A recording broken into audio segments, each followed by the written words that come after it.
الله وبركاته. الحمد لله رب العالمين والصلاة والسلام على سيد المرسلين وعلى آله وصحبه أجمعين. আজকের এই লোহানীপাড়া ইউনিয়ন কর্তৃক আয়োজিত কাঁচাবাড়ি হাই স্কুল মাঠের জনসভায় প্রধান অতিথি হিসাবে উপস্থিত থাকবেন দীর্ঘ 14টি বছর কারাবরণ করা মজলুম জননেতা কেন্দ্রীয় ভারপ্রাপ্ত সেক্রেটারি জনাব এটিএম আজহারুল ইসলাম। আরও বিশেষ অতিথি হিসাবে উপস্থিত থাকবেন বাংলাদেশ জামাতে ইসলামী বদরগঞ্জ উপজেলা শাখার নায়েবে আমির শাহ মোহাম্মদ রুস্তম আলী। আরও উপস্থিত থাকবেন বাংলাদেশ জামাতে ইসলামী বদরগঞ্জ উপজেলা শাখার সম্মানিত সেক্রেটারি জনাব মেহনাজুল ইসলাম। আজকের এই জনসভার সভাপতিত্ব করছেন বাংলাদেশ জামাতে ইসলামী লোহানীপাড়া ইউনিয়ন শাখার সম্মানিত সভাপতি জনাব আতিকুর রহমান। সর্বপ্রথম শুকরিয়া আদায় করি সেই মহান রব্বুল আলামিনের নিমিত্তে যিনি আমাদেরকে এই ইসলামী সংগঠনে ইসলামের পতাকা তলে আজকের এই কাঁচাবাড়ি হাই স্কুল মাঠে একত্রিত করেছেন, কিছু শোনার কিছু বলার তৌফিক দান করেছেন। সেই মহান রব্বুল আলামিনের প্রতি আমরা শুকরিয়া আদায় করি, সবাই বলি আলহামদুলিল্লাহ। মানবতার মুক্তির দূত দুজাহানের কান্ডারি সাইয়্যিদুল মুরসালিন খাতামান নাবিয়িন রাহমাতাল লিল আলামিন, যার আদর্শ বাস্তবায়ন করার জন্য আমরা আপ্রাণ চেষ্টা চালাচ্ছি,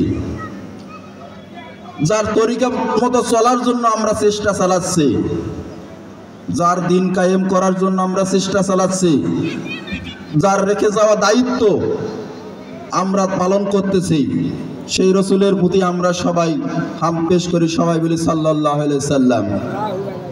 সম্মানিত উপস্থিতি, আপনারা নিশ্চয়ই জানেন আমাদের মজলুম জননেতা এটিএম আজহারুল ইসলাম দীর্ঘ 14টি বছর ফ্যাসিস্টের কারাবরণ করেছিল, তাকে ফাঁসির রায় পর্যন্ত দিয়ে দিয়েছিল। আমাদের আরও অনেক আমাদের রাহবার, আমাদের কেন্দ্রীয় লিডার, কেন্দ্রীয় নেতা যারা আমাদের মাথার তাজ অন্যায়ভাবে অবৈধভাবে ফ্যাসিস্ট সরকার তাদেরকে ফাঁসিতে ঝুলিয়েছেন, তা আজকে দিনের আলোর মতো পরিষ্কার হয়ে গেছে এটিএম আজহারুল ইসলামের মুক্তির মধ্য দিয়ে, ঠিক কিনা? আজকে প্রমাণ হয়ে গেছে যে তাদেরকে অন্যায়ভাবে ফাঁসিতে ঝুলিয়ে মৃত্যুদণ্ড দেওয়া হয়েছিল। আমরা দীর্ঘদিন ধরে দেখেছি 17টি বছর আমাদেরকে কিভাবে নির্যাতন করেছে। আমার এক বড় ভাই বলে গেছেন 17টি বছর আমাদের দায়িত্বশীলদের বাড়ি ঘরে আগুন দিয়ে পুড়িয়ে দিছে, তাদেরকে বাড়ি ছাড়া করেছে, তাদেরকে বিভিন্ন মামলা দিয়ে বারবার জেলে নিয়েছে, তাদের ব্যবসা বাণিজ্য ধ্বংস করে দিয়েছে। আসলে তারা তো কিছু করার ক্ষমতা রাখে না, কিন্তু কাউকে করতেও দেবে না, ঠিক কিনা? বাংলাদেশ জামাতে ইসলামী বিভিন্ন ধরনের শিক্ষা প্রতিষ্ঠান, ধর্মীয় প্রতিষ্ঠান সমস্ত কিছু করে দেখিয়েছেন যে আমরা দেখো আমরা করতে পারি কিনা। বাংলাদেশে যে সুদ নির্মূল করবে এর প্রমাণ একমাত্র জামাতে ইসলামী করে দেখিয়েছেন, ঠিক কিনা? বাংলাদেশ জামাতে ইসলামী ইসলামী ব্যাংক প্রতিষ্ঠা করছে, সেটা ধ্বংস করার জন্য কিভাবে তারা লাগছিল। আমরা সুদ ধ্বংস করার জন্য ইসলামী ব্যাংক প্রতিষ্ঠা করার জন্য আমরা একটা নমুনা রেখে গেছি। আপনারা জানেন দীর্ঘদিন জামাতে ইসলামীদের ওপরে কিভাবে নির্যাতন করেছে। আমরা আজকে এইখানে যে কথা বলতেছি, কথা বলতে পারতাম? সুযোগ ছিল? কেন ছিল না? আমরা কি কোনো খারাপ কথা বলি? কারো আইন বাস্তবায়ন করার জন্য কথা বলি? আমরা একমাত্র আল্লাহর আইন, কোরআনের আইন বাস্তবায়ন করার জন্য সংগ্রাম করি, যেটা তাদের ভালো লাগে না। তাহলে তারা কি? আমাদের মধ্যে দুইটা অবস্থান, দুইটা পন্থা, একটা হলো ডানপন্থা, একটা হলো বামপন্থা। একটা হলো ডানপন্থা, একটা হলো বামপন্থা, একটা আল্লাহর পথ, একটা শয়তানের পথ, এর মাঝে কোনো পথ নাই। দুইটা পথ, একটা হলো আল্লাহর পথ, একটা হলো শয়তানের পথ। আপনি হয় আল্লাহর পথে থাকবেন, নতুবা শয়তানের পথে থাকবেন, এর মাঝে কোনো পথ নাই। আপনি কইবেন যে আমি মাঝামাঝি থাকবো, মাঝামাঝি কোনো পথ নেই। আমাদেরকে অবশ্যই আল্লাহর পথে থাকতে হবে। আল্লাহ রাব্বুল আলামিন আমাদেরকে কোরআন দিয়েছেন, কোরআন কি শুধু পড়ার জন্য দিয়েছেন? কোরআন আমাদের সংবিধান, কোরআনে যা আছে তা বুঝবো, করবো, মানবো, মেনে চলবো এবং রাষ্ট্রে সেটা বাস্তবায়ন করব।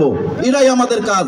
ইনশাআল্লাহ আমরা আগামীতে সেই কোরআনের রাজ কায়েম করার জন্য মাঠে কাজ করব। সবাই রাজি আছেন তো? আমরা এক একজনে এটিএম আজহারুল ইসলাম হব। আজহারুল ইসলাম হয়ে আমরা আমার পরিবারকে ঠিক করব, আমরা আমার প্রতিবেশীকে বলবো, আমরা সবাইকে বলার চেষ্টা করব দাড়িপাল্লার পক্ষে। আমরা সব দেখেছি, নৌকা দেখেছি, ধানের শীষ দেখেছি, সব নাঙ্গল দেখেছি, সব দেখেছি। একবার দেখি না দাড়িপাল্লায় ভোট দিয়ে কি হয়, ঠিক কিনা? একবার দেখি আমরা দাড়িপাল্লায় ভোট দিয়ে, তারা বলতেছে যে আমরা কোরআনের রাজ কায়েম করব, আমরা দুর্নীতি করব না, আমরা সৎ লোকের শাসন ব্যবস্থা কায়েম করব। আমরা দেখি না তারা কতটুকু সৎ। সেটা দীর্ঘদিন ধরে 5ই আগস্টের পরে কিছুটা তো প্রমাণ হয়েছে। কত দল চাঁদাবাজি করছে, সন্ত্রাসীগিরি করছে, আমাদের কোনো কিছুই হয় নাই। যাই হোক, সময় স্বল্পতা। আমি আবারও আপনাদের কাছে ধন্যবাদ জানাচ্ছি, অনুরোধ করতেছি আপনারা দাড়িপাল্লায় অবশ্যই ভোটটি দেবেন এবং আমাদের কারা নির্যাতিত মজলুম জননেতা তার হাতকে শক্তিশালিত করবেন। এই বলে আমি আমার সংক্ষিপ্ত বক্তব্য এখানে শেষ করছি। আসসালামু আলাইকুম।